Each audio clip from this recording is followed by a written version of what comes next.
Now, as I raised the question just before the break, why has the world hated the Jew down through the centuries? It seemed like a perfect question to introduce my friend, Jack Kinsella. You know, Jack Kinsella has been the principal writer on my show for the last 14 years.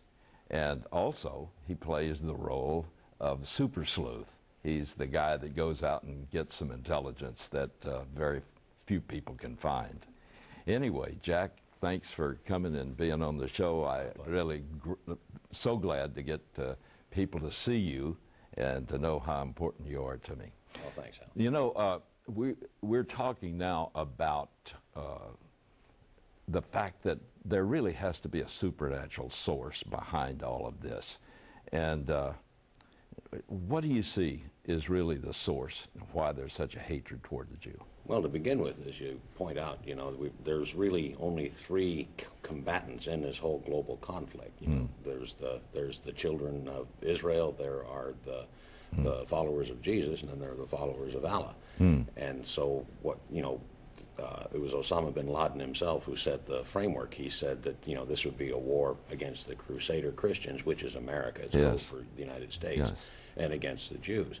The world hates Israel because Israel stands as the only reminder, the only physical reminder of God's dominion on the earth. Israel claims its land grant directly from God, directly from the Bible. That can't be allowed to stand.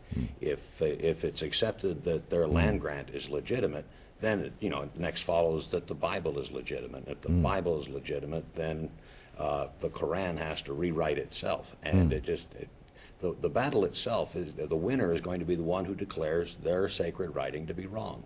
You know, it's really interesting, Jack, that when God made the original covenant with Abraham, the covenant that introduced the fact that he was going to choose them and create a nation from them, because all the other nations had tried to push the memory of God out of the way, he created a nation that would preserve the record about him. It's interesting that in that original covenant, in Genesis chapter 12, that God gave a promise of protection because God knew they were going to be hated. What's your take on that? Why were they called the chosen people? Well, they were chosen, God chose them to reveal himself unto the nations. You know, he says that very clearly in a number of places in Scripture. He makes a promise to the Jews that if they would walk in his statutes and keep his commandments, and they would be blessed beyond all the nations of the earth, and the rest of the world would look at them and from their blessings know that he is God. Yeah, they'd know there is a God. Exactly. Yeah. Conversely, he said, if you don't walk in my statutes, if you do break my commandments, then I'll make you a curse and a byword and a reproach and a hissing, so that the world will look at the incredible withdrawal of blessings upon you and still know that I am God. You know, the ultimate point, what the Jews were chosen for, is to reveal God to us. Isn't it amazing that whether they're in or out of fellowship with God or in relationship with God, they prove the existence of God? Exactly. There is no explanation for Israel apart from God. There's never been another nation like Israel, in that they came back after 2,000 years of exile with their, you know, their kosher dietary laws, their language, their from all different places where they've been scattered. There are no Amalekites or Jebusites, or even the Iraqis are not the Chaldeans of old, and the Egyptians are not the Coptics of old. You know, they're a new nation. Israel is exactly the same nation it was when it was dispersed by the Romans in AD 70. You know, it's a fascinating thing. We've talked about this. Remember, one of Napoleon's generals said or actually, he was a believer, one of his generals, and Napoleon asked him, he said, give me a proof that the Bible is true.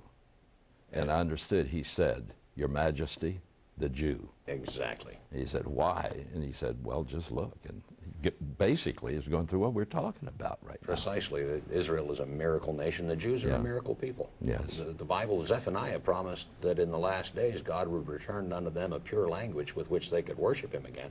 And in 1948, Ben Yehuda revived classical Hebrew as the working language of Israel. Now, Hebrew was a dead language before Latin was developed. It's an amazing, amazing fulfillment of prophecy.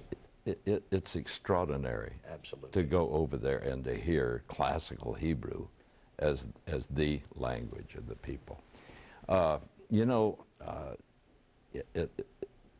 I'm sure that we're going to follow on a lot of what we're talking about, because I think the world needs to know just how important it is to understand the supernatural factors behind all of this. Absolutely. All Bible prophecy revolves around the existence of the state of Israel and the promises God made to Israel, both in the, at the time of Abraham, and then all of the Old Testament prophets.